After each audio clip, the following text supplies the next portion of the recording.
ụmụ ibe ekenekwa m ụnụ ndị ndozi ọdịnala nwanne ụmụ nwoke nọ nso ekene ụnụ. Anyị si ka udo dịrị ụnụ ụbọchị nke taa. Anyị nwabụ ndị ndozi ọdịnala Igbo ndị kwere n'ihe otu kwuru. Anyị nwabụ ndị ndozi ọdịnala Igbo ndị kwere n'ihe otu kwuru ụmụ ibe. Anyị si ka anyị kwuo okwu a, anyị si ka anyị gbuwe okwu a taa. Ihe mere anyị si ka anyị gbuwa ya, ụnụ na-afụkwa m ọfụma, ụnụ na-ekwuo ọnwụ na anaghị afụma ọfụma, ụnụ na-agwa m maka okwu a dị ezigbo mkpa. Okwu a na-edufu okwu a chọrọ ikwu taa. Ọ na-edu ogbune ndebe anyị bịa, ogbune ndebe anyị egbuo. Onye ọbụla na-ekwu maka omenala ma ọdịnala Igbo, ọ bụrụ na ọ bụrụ about one single thing, nyekwe na anya ebe a ọkwefụrụ destin nọ hie. Ihe a bụrụ ọwụwa anyanwụ, na-ekwe ọwụwa anyanwụ ebe a. Ihe a bụ ọwụwa anyanwụ, ihe a bụ ọdịda anyanwụ. Ọdịda ndị Igbo na-akpọ ya.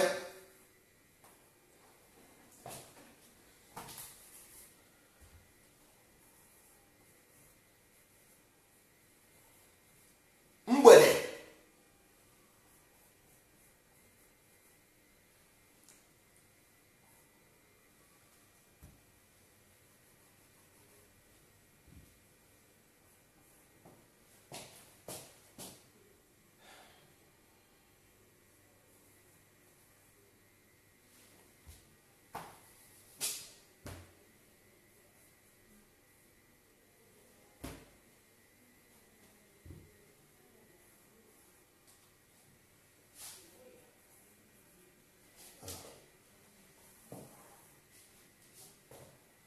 enu, ọ na-akpọ enu. Jụgodo onwe gị, kedu ihe cloud, how did this cloud become to be?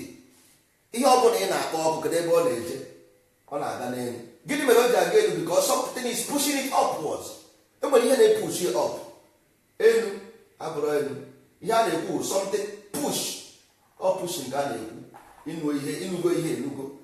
N'enu ana mmadụ bịa bụ na ọ na-ana isi, ọ na-ana, that means end, that is death, and this is life.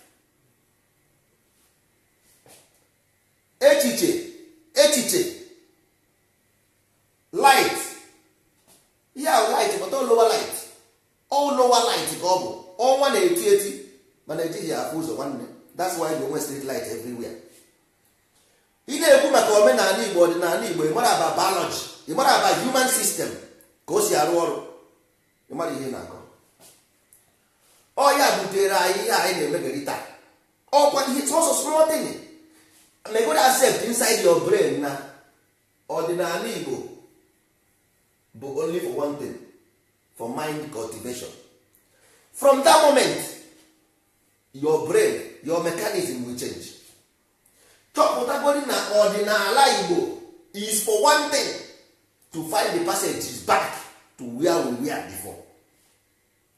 Life is a movement. The same process is spam gara, or the same process ka anyanwụ gara, the same process ka mmadụ na-aga, nothing more, nothing else. The same way your character si ebi to life, the same way the organism inside your body si ebi, the same way the element on earth si ebi. Nene aja ahụ na-afụ ebe ahụ, gịnị mere aja? What is the cause of aja? Jụọ onwe gị ajụjụ. From erosion, from rock, that is the sedimental rock, the particles emere rejected particles, so ya bụ aja ahụ na-afụ. That is why ọwụ na mmiri ruo na sea, Atlantic Ocean, olu ebe ahụ, ocean will reject the sand. Every condemned particles will be rejected anywhere. This is nature. Okay, reject any impure particles will be rejected. So aja ọrụ na-afụ n'aka nna gị ji wee sị gị chụọ aja. Nke chụọ aja, remove unclean particles. Gaa gụọ datin, because datin toro ogologo agaghị amaka ọnwụ ha niile. Gụọ ihe m send na Facebook. That is exactly ihe nna gị na-ekwu. Ọ bụrụ ọkụ uzi ụmụ ewu na-enwere what kedu ihe egwu aga ọ bụrụ igwe ewu the problem, kedu ihe ọ ga-add? What is ebe ọ bụ na everything is about mind development, kedu ihe igburu ọkụ igburu ewu add na this mind development? I want to know. ọnwụ na ijere ụlọ ọgwụ dọkịta si ahụ adịghị gị na igbusi ewu na ọkụkọ ahụ adịghị mma. This thing have nothing to do with this thing. It's your own personal problem. Ihe a na-ekwu maka ya wụ how do our children a na-amụ amụ know about this inner self and outer self ndere na this Facebook? How would your children may understand that there is sand inside their stomach if kind not taken? The thing will cause virus because when they interact with any virus or offer. The same thing with the mind. If the mind is not cultivated, it will interact with every nonsense. Kedu ihe gbasara igbu ọkụkọ na destiny na akọwa? Ya nwere omeni. O nwere ihe jikọrọ ihe na-aba. Nothing. But we dey mmadụ a na-akọ nonsense ejegharị because mmadụ ime accept nwanne ịmara ihe go and learn. If you don't know, go and learn. It's all your responsibility to learn. Go and mara ihe. The journey is only one journey. The sun's movement. The movement is about the sun. About anyanwụ ka a na-ekwu maka ya. That is why afọ a na-ekwu okwu ya bụrụ about ije ekwu ọkụ ije na mmiri chụọ aja. No, it's about the movement of the sun. The name a sị ka ọ na-agba afa na-ekwe ya ebe a is the 10 planets. The energy moving. Ọ dị ebe a makwa ajị ama ebe a. Everything. Nekwa ajị niile ama ebe a. Ha niile the message ka ọ na-agwa gị because without this ajị how can the brain locate ebe nwere a problem na ahụ gị? Ọ bụrụ na heat na-eme gị n'ime ahụ na the body will send message to the brain gwa na heat na-eme m. So brain need to change the system of the body so that heat ya na-eme gị akwụsị. Ọ bụrụ na brain send the information to outer space, how can outer space locate ebe ihe a na-eme? Otu ajị nọ na mkpa abụghị because every ajị ọbụla nwere sizes and weight and number. That is why ahụ gị niile eji wee nwee n'elu ụkwụ gị nwee ebe a nwee na ntị gị nwee n'ime gị because all of them bụ sequence. So what do you by mistake? So ọkụ anyị na-ekwu kedu ihe ọ bụ? That is the question. Ọ bụrụ about if you want or you don't want. I don't care. What do you want? But ihe m chọrọ, I want to leave my children with the best that ever existed. I want them to have the best. Go do the best not there. What is the best there? Omenala Igbo etu aja igbo ọkọ ihe na ọ na-emekwa ụnụ ihe na ọ ntatiti ihe na ọ na-emekwa ụnụ kedu ihe what is it kedu ihe ọ bụ kedu ihe agwa ya ọkụ ya agwa nwa gị chidren ịmụrụ amụ ụmụazị ịmụrụ amụ isi a nwa ka nje chụọ aja tụrụ mpa aja gịnị aja na-ekwu about this thing. The sand you see on the street was rejected by pure elements. The aja inside your body, the sandy aja inside your body is rejected by the pure element. Then your mind, the corrupt element is the aja. That is the animal self. How about the animal self, not the animal on the street. The animal self in you. All about goat a na-ekwu bụ look at the horn. Na-ekwe mpi ewu gara n'azụ. Ọ sị gị nere m anya ụzụrụ amaghị akpụ egbe nọrọ egbe anya n'ọdụdụ. Ụzụrụ amaghị akpụ egbe nere egbe anya n'ọdụdụ. Ọ ihe ahụ o gosiri gị n'ewu ahụ bọtụ mba ndị be anyị egburu ewu nna nna m ha ancestor nara ewu taa nara ọkụkọ taa and so what? Ancestor nwere ọnụ ọkụ imesịa ihe dị ewu. O nwere onye mmụọ efu na-eri dị ewu ọkụ gị na-eri dị ewu imesị ịrụhụ fonu ịrụhụ moto ịrụhụ mechin ịrụhụ baisikụl ọ bụrụ kapịnta nkịta ịrụhụ. E nwere ihe a na-akpọ positive energy and negative energy. We are living under the influence of negative energy. If you don't know it. Because the moon is the transistor. Ọnwa na-acha with the soul of the anyanwụ. So the soul that is Yatorianga. Your ignorance and your stupidity kills the God in you. Because under concealment. Ọkwa mgbe apịsị isi ya clean ya gị, then the dead soul will begin to elevate.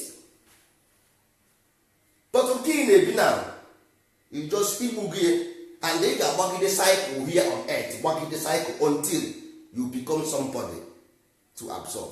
because the journey is for you to master the life. That is the story of everything. Ọdịnala Igbo is for you to master. All message edebere you to master life. Ọ bụrụ Igbo ọgụ. So that is here mythology. They are giving you secret messages how to become the master of your life. But you refuse. In our body, wait for you. After you refuse all these informations, are you not a slave? You slave your own self. Even though you be slave, you enslave yourself because the creation in you rejected. He said, go and look our video from A to Z about to help you develop your mind and become who you are and become who you're supposed to be, so that you can have your own destiny in your hand. December in the Jesus said, oh, okay, is rabbit. Keto say that science. After going to our science on now, God got in Facebook. Oh, and about biology.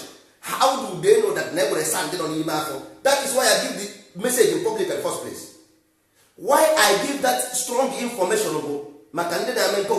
if your ancestors don't know about this your stomach body, how do they know about this sand in your body? That is the question.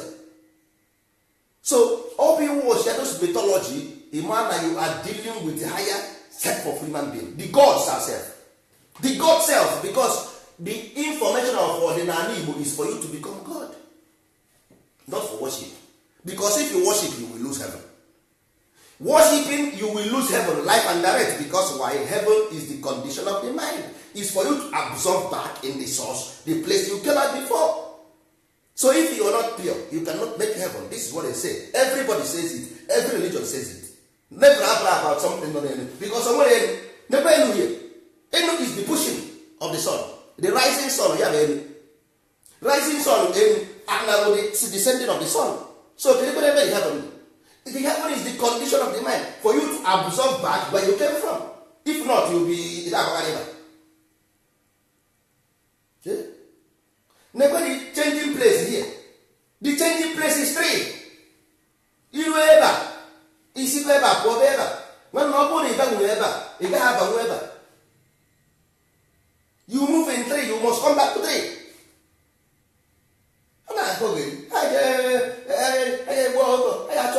One day I will be the most stupid thing I ever seen in life. What you believe? Each of you motor, each of you phone, each of you machine, each of you anything. But why don't you walk towards this thing? All those your desire, walk towards them. Each of you on the former. Not automatically look at it. None can buy force to go to church. Since he got never know where Garoka, and where your capital or capital science, and where your capital and what, or never come in Ega, that was a deal. Or the Bacho, when you are not Yavia, or Bajabo, or what I hear one, or not a book and you know about saying and not or somebody that I with him or with her. Make no sense to it. So all the sentiment done and our ancestors' way. One day the ancestors' way is what I posted you. Our ancestors are great. This information, you will either put Trump will bow. If you show Trump listening, he will respect you. Ewu is your own character, unconstructed character. It's all ewu. Not a poor man, poor goat with horn. No, that is the horn symbolizes animal self, unconstructed being. Oh yeah, no brought some animals somewhere. So if you confront Theresa May of England with this information now, he will respect him. She will respect him because someone in the thinking faculty.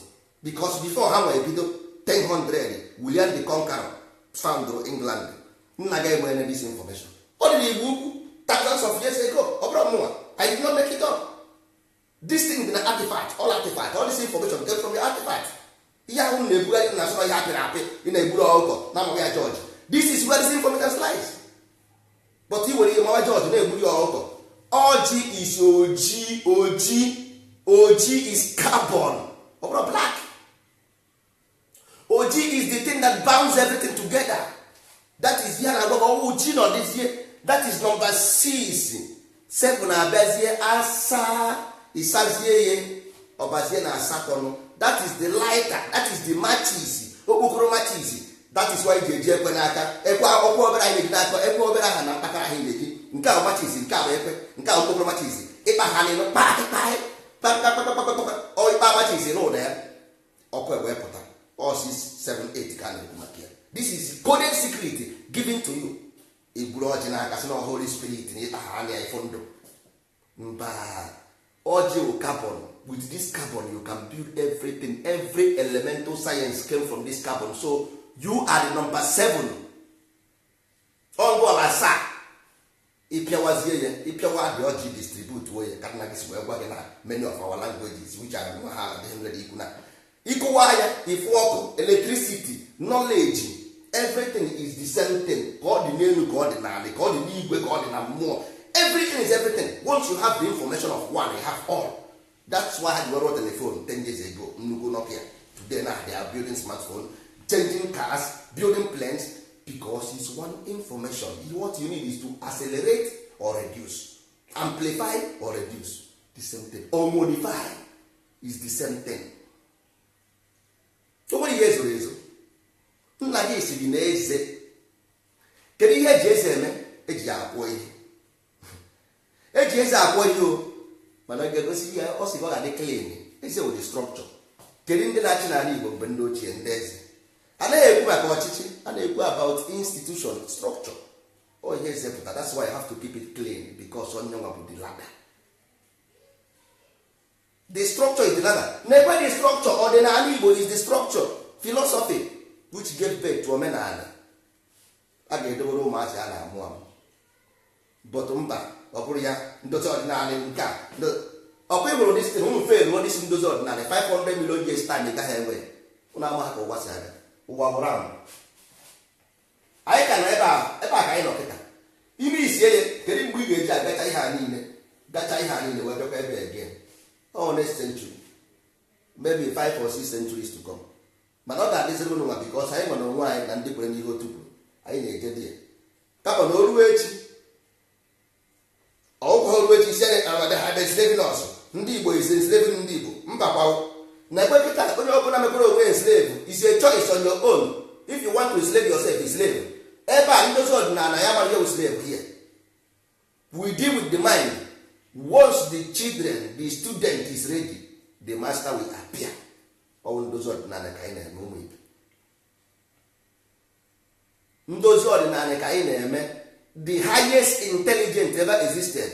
Ọnwụ na onye a gwara na disi nna ya nwere ihe connectịrị aja na aja, ọ gaghị ekwe. Ọ ga-eche na igwe ewu ka a na-ewu. Njụọ mmadụ 99.9% of ndị Igbo gịnị bụ aja? Ọ ga-asị na sacrifice. Unu eyuziri na oyibo a translate Igbo.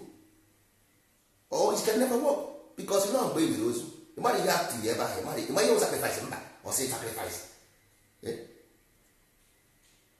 kedu ihe sacrifice amara m mana ama m ihe bụ aja mara ihe na aja ajụọ gị ihe sacrifice ịmara ajụọ gị ihe bụ urukwuru ịmara ajụọ gị ihe bụ cloud ịmara because anaghị m asụ oyibo oyibo a mara ama asụ oyibo mana Igbo ama m ya ọ nwere ezi Igbo nchọwazi ihe ọpụta n'oyibo first anaghị m eji oyibo achọ Igbo ọ nwere Igbo achọba m oyibo maka na Igbo a mụrụ ya mmụọ m n'ime mama ihe ọ bụ marakwa the secret one the title in any language of Igbo the 7 each language of Igbo the 7 different meanings each one gwazie mgbe ị ga-eji agacha ịmatabeghị ike ọrụ bi ordinary conversation sef anyị amatabeghị nyafọzibe nke ejizi ele mmadụ enwere Igbo eji ele mmadụ na mana ndị be anyị amatabeghị ihe ha na-akọ a na-agwa ha something ga-abara ha uru nwanne nwere onwe na-asị ụkwụ ya ụgwọ ọnwa nwere ya jem were the information bara onwe gị uru take it have your life bara nwa gị uru bara ụmụ gị uru bara village uru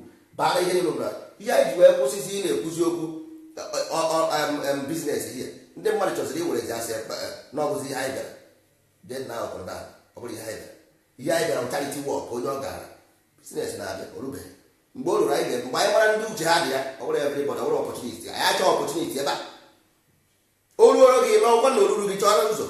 Enwere ndị ọ dị mkpa, enwere ndị na anọpụ n'obi ka ọ na-anụ m. Ndị agha ka anyị chọrọ bụrụ ndị ọpọtuniti na-achọ ebe ọ na-enweta ọpọtuniti mba. Anyị achọghị ụmụ ebe.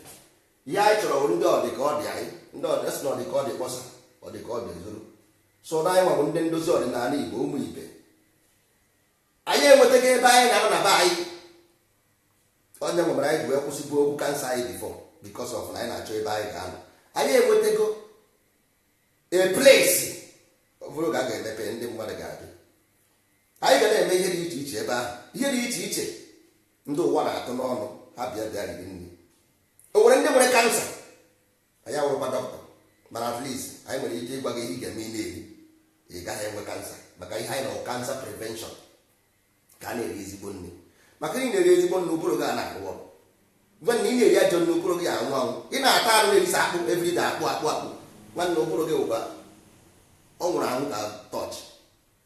Electric food onye na-eme gị dị bright na-eme exercise.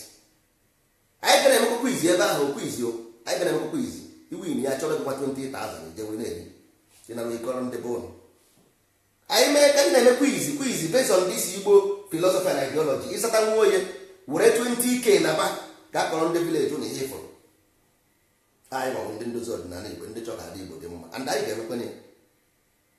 O nwere ihe m gwara ndị mmadụ mbọsị mbụ nsị ha n'ụlọ na ịnọ na ligi nwanne ị gaghị ha bụ maachị a na-ekwuzi okwu kọpụ. Ị na-azọ kọpụ ị nọ na ligi, ị na-azọ kọpụ ị nọ na ligi, nọ na ligi na ị na-ekwu price of your goods nọ na market index. Goods gọrọ na market index ụmụ ibe ọ nọrọ ya. Igbo anọrọ dị ya, Igbo anọrọ na index anya na ligi ka ebe a ga-esi agbata anyị ọwụzi ọdịnala Igbo na omenala Igbo ga-ebubata ya na ligi.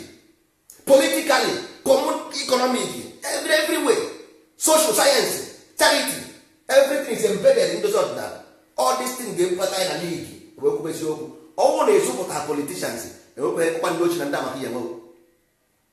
Bed of the same feather flows together. Ọnwụ na-ezupụta the politicians, you will not, ị ga-enwe ndị ochie na ndị ama life and direct. You have to zụọrọ ha ezupụta ha. Ọnwụ na ụlọ akwụkwọ anyị na ndozi ọdịnala Igbo na ala Igbo bido onye ọbụla ruru 7 years ya batara anyị na ndozi ọdịnala. Biko onye ọbụla nwa ya ruru 7 years ọ chọrọ ka nwa ya baa uru, kpọjie na ndozi ọdịnala Igbo na dia training center ka anyị zụpụta ha mmadụ.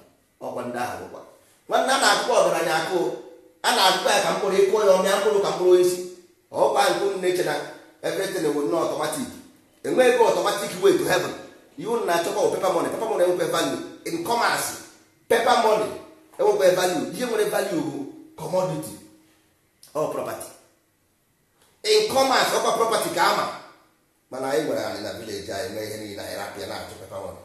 Paper money enwere n'isi niile. All the commodity bụ ihe nwere isi, the commodity, the property. So all na inwe knowledge how to harness the property in your land, you will somebody. So ụmụazị anya na-amụ amụ ka anyị gwagodi ha na sand aja a na-achụ acha bụrụ Igbo ọkụ na Igbo ewu. So ha agaghị adị lazy because ya laziness. All laziness. Because if you control your mind, you control your spirit. If you control your spirit, mmụọ gị will be elevated. Because you don't. Mana ọ bụ na spirit gị na-edugharị ga na chie ndị Igbo siri onye kwe chi ya ekwe ka ezi onye bụ ụzọ. Ọ bụrụ na onye kwe chi ya ekwe, then who is the leader here? Nwanne mgbe ndị ochie nwere mgbe anyị ga-eje eburu anyị na watch movie ahụ ọ na-eme aktọ pụta ọ paakị ya moto ebe a buru moto ọzọ. Onye ọbụla pụta ọ paakị ya moto buru moto ọzọ. Ọbụla pụta ọkwa ka na-echenjigharị moto. Ihe a na-ekwu wa life, how life changes, reincarnation, all these things, because you come back and use a different car. I'm using a different body now. You got that? So if you use a different body, that is why na in the movie akọ na-ata ahụhụ tagide ahụhụ fim abụọ, mana ọ na last time ọ na-egbu goes. All these things is every day in your eye. That is why na jikọ nwoge ajụjụ why bozu ga-eji wee na-ebi na movie na-ebi akọ na-ata ahụhụ save everybody. But Ato nwere power. Ato fight o, but he's a good man. He kill everybody. he is a good man. You see, this man bụ actor mana a good man. You will pose. Kedu ihe na-akpọ ọga gị? You call it pose. You never call it actor. You see, you go ebe the wayo dị now.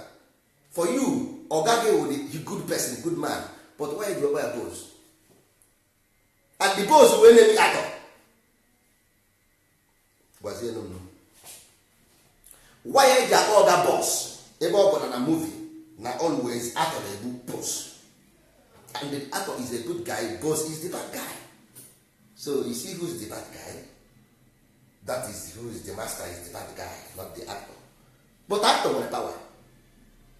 So unu echezi na mgbe ọbụla na-asị gị you control your emotion, ọwụ na ka ije nọdịzie ama gị aka ntị ichere nke ọzọ ka ama gị ọ bụrụ eziokwu. Because if actor in the movie is a good guy, bụcha the whole bad guy, but na igbo bad guy, it will send it now. This is who we know as Osuagu. Osuagu is the person who killed the bad guy, which is the unstable mind. He stopped the evil in you and changed you to be a better person. So in mythology, he's a hitman. In myth, in movie, mgbe a ga-eme movie ụmụazị, a ga-eme Osu the hitman in the comedy of the movie on this Disney Channel. Osu ga-represent mmadụ, then the Agu represent Agu na the thing. At the end of the movie, then Osu egbuo the Agu, rescue the person Agu na-enye nsogbu. Mana a ga-emesi in the movie a practical movie. Ọ ihe na-afụ na movie every day. Onye ahụ na-afụ as actor na pose. All represent ha represent inside mind. Mana ị nwere ike na watch isi ya Commandant Terminator. Mana ihe a na-ekwu about mind ka a na-ekwu maka ya. Mind cultivation. Ọ ihe a na-ekwu maka ya ọ bụrụ nwere ike na watch movie ma Avatar.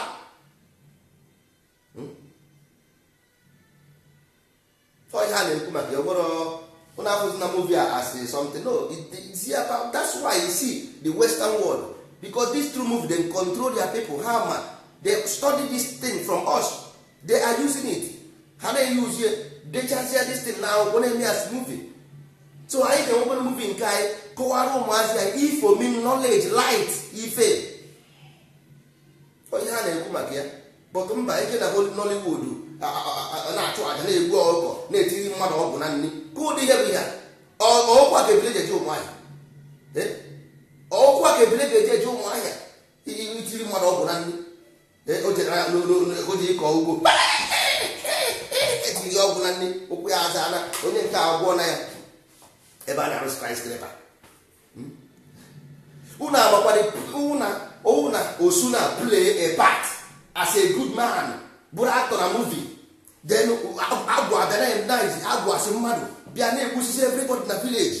Osu adaghịzi ụgbọ ndị iwe Osu ka eke onye na-egbu mmadụ na village a abịazi ebe ahụ asị na agwụ na-eme destin ji omegide Osu ahụ egbusi agwụ ahụ bụzie ji agwụ na isi pụtazie echi Osu agwụ asenti na onye nwa rescue this village. Mgbe vampire bịara na village a, vampire nnukwute vampire bịara ihe na-egbu mmadụ emechazie this Osu egbuo this vampire.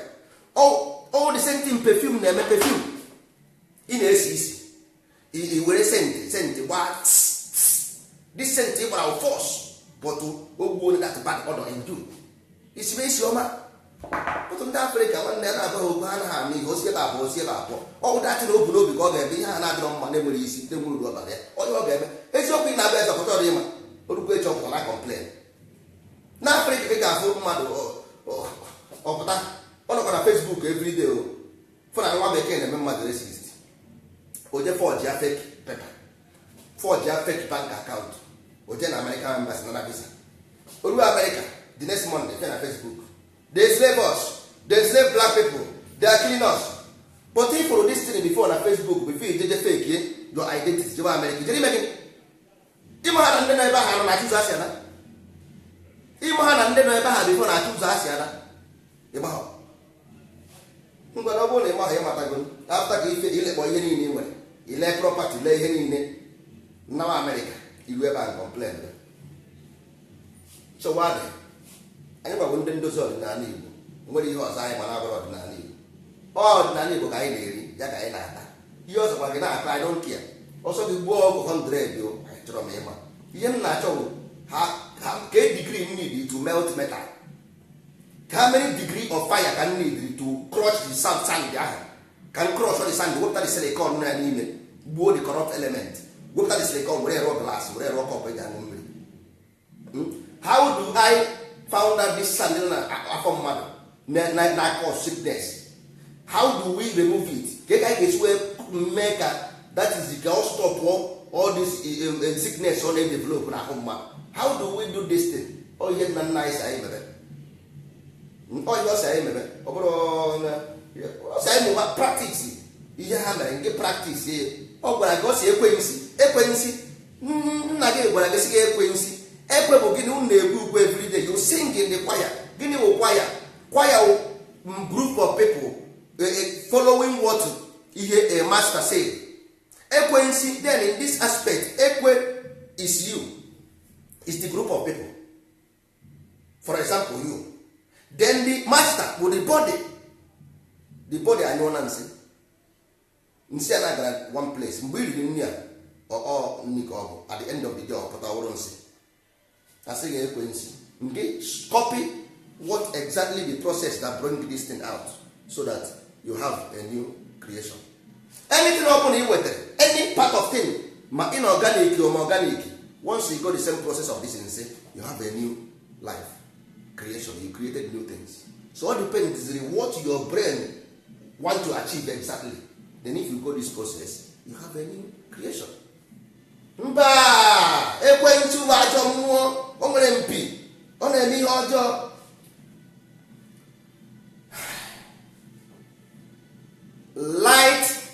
Lighter and matches, 6 carbon, 7 ekwensu, and Sunday the light. Nke nọ n'etiti ka a na-akpọ light bịara, because onye nwa sparkri the matches, onye nwa jiri matches na mkpọ matches, ọkpa ya ọkwa ewube. That is 3. One is the carbon, one is the lighter, one is the light. Friday, Saturday and Sunday, 6, 7, 8. isi ọ ya bụ ọjị ahụ na-eji n'aka oji ọ bụrụ black. Pọtụ nna anyị ha ike abụla na ha ndị na-akọrọ achọ ọ dị mgbe ị ka na-ekwu ọsị na ọjị ya na ekpe ekpere na-awa ọkụrụ ya. Can you imagine? Ọ bụrụ gị nnọọ plant and this kind thing nye nwa gị ịnọdụ na n'eluigwe na-awa ọchị nwa bekee na-eri na-eme enjoy na ihe ike with the ideology created. All the whole carbon du n'Enugu, coal du n'Enugu, Silicon Valley du n'Enugu, and milestone and everything nwa bekee na-eri ngwa na onye create this ideology ịnọdụ nnọọ n'eluigwe na-ene nda iwu. Nwanne ara ga-agba gị, ezigbo ara ga-agba gị. Ọ bụrụ gị adịwụdị ndị ichie, ezigbo ara ga-agba gị. The worst thing abụọ dị na no that na nwere somebody who says it, that people are saying it, but ndị nkịtị nwere ike ịghọta ha na-akụ. Ịma ebe this word ndị nkịtị si wee pụta from nkịta? Why? Natural people. Ọ bụrụ nature dị iche from natural people bụ nke onye ga-eme isi ata mmadụ ọta. Ị ga-ahụ ndị amị Naijiria ahụ ndị ojii na isi agba mmadụ ebe ọgba. Nkịta ime n'epọtụ, onye sekuriti kpọrọ ya, onye ha na-enye ya ndị ka ọma. Ị ga-ahụ na ije na ala Igbo na-enye mmadụ ego si ejetọrọ nọ nso gbuo ya, ojetọrọ ya gbuo ya. Ọ nkịta onye nkịtị ọ mara ihe a na-akọ. Onye bụ onye nkịta ọ mara ihe a na-akọ. Ihe ọma bụ kedu ebe ga-enye ya ego. Otu ndozi ọdịnala onye nye mmadụ ego mba ọsị anaghị eje, ọ naghị enye ya ego. Onye na-enye nri ka ọma nkịta, onye nkịtị bụ nkịta, onye na-enye nri ka ọma mbọsị nye ya nri ọta agụ anụmanụ. Ihe a nọ unu echere nna unu ga-adị hapụ n'eluigwe? Unu echere nna gị ga-adị hapụ n'eluigwe na ọ mesịrị ihe niile na ozie ndị ọzọ ka ọ ba mmadụ ịkwụcha aka tiere ọka akị? Ịmakwa ihe mmadụ ịkwụsị aka tiere ọka akị ihe anyị na-eme? Ahụfụ niile ndị ichie tara to create. Ịmakwana the most dangerous thing. Ịmakwara the same thing ahụ ọ gwara gị na ekwensu a, ọ sịkwa gị refrain from it because ọ dị dangerous. But these people take this risk of dangerous and light this light and see the light, have the knowledge. But after evidence in the Igbo, I'm not making it up. Go to Igbo, read about Igbo. The evidence is there, black and white. Mmadụ ịma ka esi akpụ ụzọ, the mind this thing, ha akpapa ha alili, ha akpapa ha kọpa, they mine it from the ground wepụta ya n'onwe ha. Maka esi ewepụta ịma na need another chemical to separate that thing. You need another chemical to separate these metals from stone. You need the potassium. Ha wepụtacha ya wetekwe this another salt separate wepụta potassium were wee melt all these metals pụcha ihe niile akpụ. Mgbe ndị ochie for 5,000 years ago we cannot even boost of that thing today. Onye kwuru dat dị ebe nọ ya nweta data ọka were mee fịakpọ ya anya.